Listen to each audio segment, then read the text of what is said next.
supportrices, supporters et fans de l'OL. Bonjour à toutes, bonjour à tous, bienvenue sur ma chaîne OL pour cette nouvelle vidéo. Bam, regardez, c'est l'avant-match Ligue 1, 28e journée, on reçoit le Stade Rennais dimanche à 17 h au Groupama Stadium. Et le menu du jour, les 3 points. Oui, regardez, ça se balade. Suivez les mouches comme d'habitude, c'est par le haut. Première partie, ce sera l'heure de la revanche, c'est le premier point que je souhaite mettre en avant. Dans une seconde partie, les clés du game, ça va croustiller comme dirait l'autre. Et enfin, le point sur l'effectif et la compo probable au niveau des goals. Allez, on démarre tout de suite. L'heure de la revanche a sonné les gones. Il ne faut surtout pas oublier le match aller où on s'est fait chier dessus ouvertement devant des millions de Français. Alors, c'est terminé ça. Ils ne nous ont pas respectés, ils nous ont pliés vulgairement, ça a fini à 4-1. On s'est fait manger dans tous les compartiments du jeu, l'engagement, la construction, les duels, j'en passe des pires et des meilleurs. Santo Lopez, 8-1. Ah là, tu prends une part de gâteau, ça fout le camp, ça dégage. Hein. Ah, on se fait, mais vraiment, marcher dessus et piétiner, vraiment, Santo Lopez, c'était une catastrophe ambulante, d'accord ? Rien qu'avec ça, la détermination, vraiment la concentration, elle doit être à 1000%. Il n'y a pas d'autre possibilité. Pas besoin de grands discours de banane, je préfère vous le dire. L'esprit revanchard qui doit nous habiter, parce qu'on avait fini excédé, hein, n'oubliez pas, hein, au Boateng qui avait chié sur du bois, c'était beau à voir. Mais bon, attention, parce que là, si ça se reproduit, ils vont nous mettre le slip sur la tronche, hein. Et en parlant de slip, j'ai vu qu'il y en a qui vendent leur slip qui portait, que ce soit fille comme garçon. Alors, le staff ou autre, n'hésitez pas, j'en ai toute une collection. Si tu veux m'acheter un slip déjà porté, tu me fais une offre et tu vas pas être déçu, mon con. Hein. Ah, je préfère te prévenir, d'accord? Donc, n'hésitez pas à m'écrire en privé. La victoire, elle est impérative. On revient à notre sujet de base, bien entendu, pour laver l'affront du match. Allez, regardez le classement, mais c'est surtout que de l'eau a coulé sous les ponts. Mais Rennes est toujours une équipe ambitieuse et attrayante en Ligue 1 qui est bien classée. 3 points de Nice, donc de la seconde place, et tapis dans l'ombre de l'OM à 1 point du podium. Nous, on est 5 points derrière. Donc du coup, mathématiquement, ça peut être une belle opération, surtout que voilà, il reste plus beaucoup de journées. Je vous ai dit, les jokers ont été cramzouz, mais la semaine sainte, elle a bien démarré à Porto. On avait fait un avant-match à Lorient excellent. On peut continuer le pèlerinage direction Lourdes en finissant cette semaine magnifique avec une belle victoire. Peu importe la manière, vous me direz, de toute façon là en Ligue 1, on n'a plus le temps de cogiter. Il faut prendre les points. Voilà. N'oubliez pas, le pèlerinage, le coach offre les gobelets et les couverts. Le reste, vous m'emmerdez pas. Hein. Il dit, faut passer à la caisse, il faut un peu aussi mettre du vôtre. Hein. Vous m'emmerdez. Dis donc, ça suffit. Bon, une contre-performance, elle est vraiment adios muchachos, c'est terminé le podium. Hein. Là, faut pas se mentir. Et déjà, on le verra de loin. Si on n'arrive pas à remporter les 3 points dimanche, ça risque d'être très compliqué. Donc, je n'envisage pas une contre-performance. Mais comme je l'ai déjà dit dans les vidéos précédentes, on a déjà Kramzouz, un joker contre Lille. Voilà, il faut qu'on redevienne maître à domicile. On n'a plus le choix. Ça passe par des matchs grandioses et les 3 points à la maison. Le classement, il est très resserré et la course aux places européennes, elle est lancée. Mais voilà, on n'y est pas arrivé depuis le début, mais j'y crois fermement. C'est impératif de faire une série de 4-5 victoires d'affilée pour se replacer et envisager sereinement voilà les places européennes et surtout le podium, chose qui vraiment va être importante d'ici la fin de saison pour les finances du club. Pour tout le reste, vous voyez, DJ est en train de foutre le camp avec Pathé, mais bon, c'est un autre sujet. N'oubliez pas, on a dimanche le retour du public, on va répondre en masse, on va être là. On sera présent, on va vous soutenir jusqu'au bout, les gones, soyez certains. Vous venez en vélo, vous me bouchez pas la raquette, vous emmerdez tout le monde, hein. Dis donc, ça suffit. En plus, quand tu vois le litre du gasoil, il est à 55 €, et voilà. Tu viens en vélo, tu pédales, tu moulines, et t'emmerdes pas le monde. Voilà. Ça suffit. Regardez les derniers résultats de nos gones. C'est excellent. Les résultats, c'est une chose. Mais ce que je dis, voilà, c'est des chiffres, hein. Ça, on s'en fout. Ce qu'il faut regarder, c'est analyser le contenu. Et là, pour moi, j'ai la banane parce que le contenu est de meilleur en meilleur. C'est ce qu'il faut se dire. Le coach, je trouve qu'il a réussi à faire passer un message. On sent l'équipe vraiment qui prend du plaisir à jouer ensemble, qui fait les efforts pour le copain et qui vraiment se mouille le maillot pour que le bien du collectif. Ça se voit, ça se ressent de l'extérieur et même vous prenez du plaisir. Les excès d'individualisme où chacun, tire la couverture à soi dans le dernier geste. Je veux prendre mon chèque, pour la prime parce que je marque un but. Non, on voit de moins en moins les gens jouer pour faire gonfler les stats. On voit de plus en plus de collectifs et des décisions, pour le bien des 11 joueurs et de toute l'institution. Ah, ça, franchement, c'est beau. L'individualisme, ça a foutu le camp, je veux plus en voir. Raido, c'est terminé, ça aussi. On joue avec une puissance collective, un bloc compact avec des prestations qui sont très bonnes. Nice, même Lille, Lorient, Porto, c'est excellent. Ce qui veut dire qu'en 4 matchs, Sur 15 jours, on a fait autant, voire de meilleurs matchs que sur les 6 premiers mois de compétition.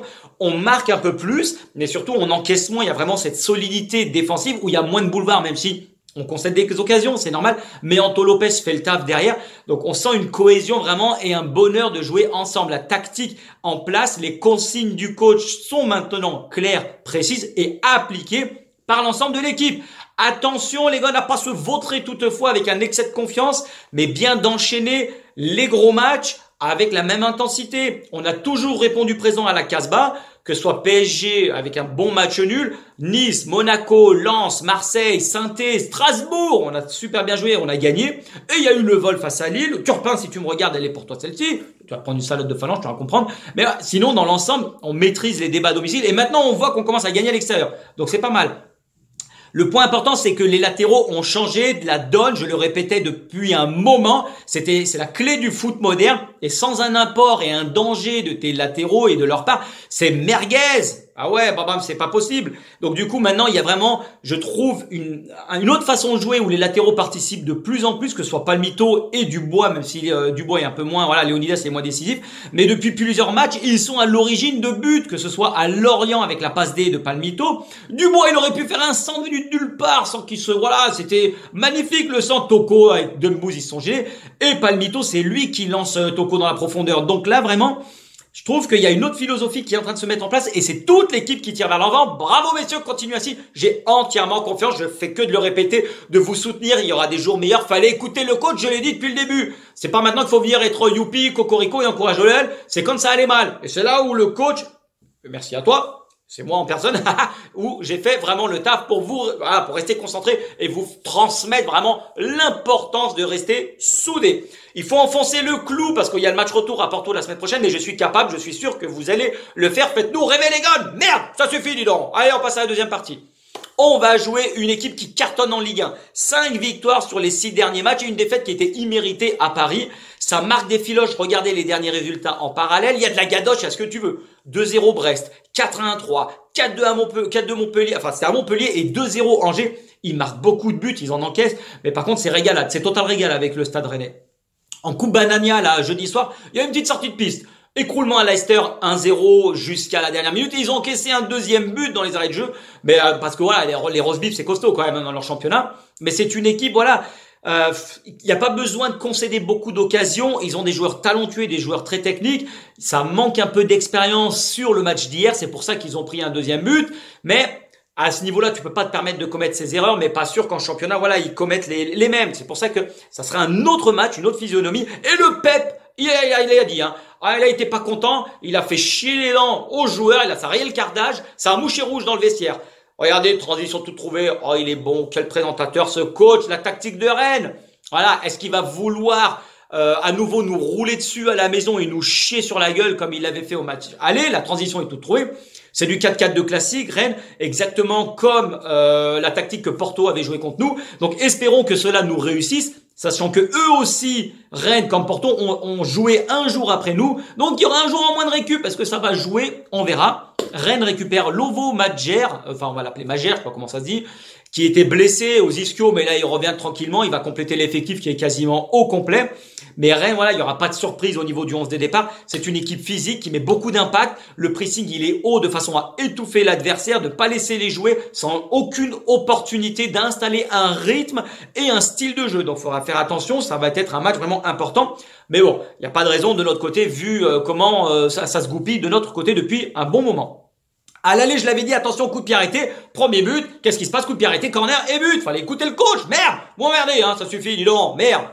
Il y a des joueurs très rapides sur les ailes, donc attention aux contre-attaques même dans l'entrejeu. Ça va à toute berzingue, hein. Ah ouais, ça se bouge pas du coude, direction tout droit, ça fonce, hein. Donc il faudra vraiment rester attentif et éviter de mettre 3, 4, 10 frappes pour marquer un but. Mais le danger avec ces deux doublettes sur les ailes, que ce soit Traoré le capitaine et Bourigeaud à droite, Terrier et Melling sur le côté gauche, c'est deux ou Doku, ça dépend comment ils vont jouer, mais c'est vraiment une équipe qui combine bien. Traoré est déjà à 5 passes décisives. Regardez les joueurs clés là dans la foulée.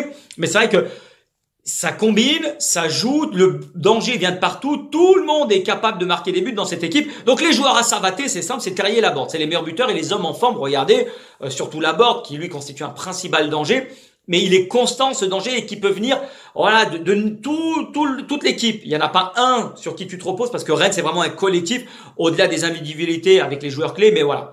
Dernier petit point, c'est Jonas Martin, tu vas rejoindre l'équipe des Chibrés. On commence à être nombreux.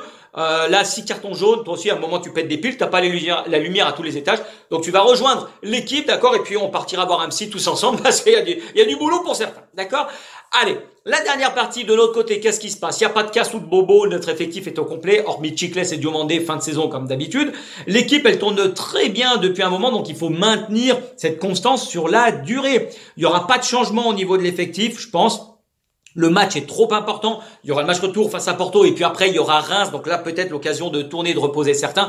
Mais là c'est trop important. Il faut pas négliger ce match. Donc il faut vraiment envoyer l'armada. Il faut mettre la compo des titulaires des derniers matchs qui pour moi c'est une équipe qui se dessine et qui se dégage sur le 11 que Peter Alaoui souhaite mettre en place. Regardez la compo que je mettrai qui peut être probable pour le match de dimanche.